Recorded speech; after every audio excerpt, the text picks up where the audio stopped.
बांग्लादेशी कही युवकों को संघबद्ध आक्रमण घटना कार्यानुष्ठान दाबी में शताधिक लोकों थाना घेराव बारिपदारे गतकाली बांग्लादेशी कही 3 जन युवकों को संघबद्ध भाव में आक्रमण घटना को नहीं उत्तेजना बढ़िबार लगी। बारिपदा टाउन थाना घेराव कर प्रतिवाद कर उत्त्यक्त लोके घटना संपृक्त थिबा 3 जन को पुलिस धरी बेले अन्य अभियुक्त फेरार अच्छा। पुलिस प्रशासन से धरी विरोध में दृढ़ कार्यानुष्ठान ग्रहण करने को दाबी कर विक्षोभ प्रदर्शन कर दायित्वर अवहेला कर पीसीआर वैन पुलिस कर्मचारी विरोध में कार्यानुष्ठान दाबी होइछि। बारिपदा सहर में दिनक दिन बांग्लादेशी नाम लोक अन्याय अत्याचार कर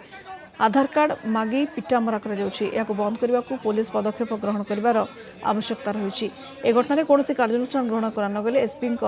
कार्यालय सम्मुख में विक्षोभ प्रदर्शन कर राति 12:30 गोटे बेलू एडिशनल एसपी आमको आश्वासन देते 24 घंटा मध्य अभियुक्त मान धरबू सहित आम आम दाबी रखीलु कि जी मुस्लिम वाला हैरान करा आधार कार्ड मागा हो सब विषय में गोटे प्रेसमिट कर विज्ञप्ति दिंतु कि यह आईन विरुद्ध काम बोली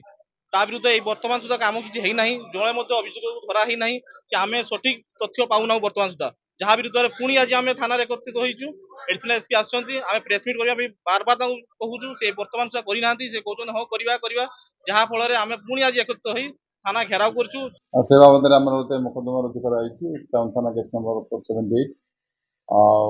बाई 24 काली छुरा रजिस्टर होता आम से बाबद से आसामी मैंने किसी अटक अच्छा आमर चेष्टा जारी रही अन्य मानक धरवा आमर 2 जन को अटक रखाई चेष्टा चलती अन्य मानक दत्त शीघ्र गिरफ्त कर।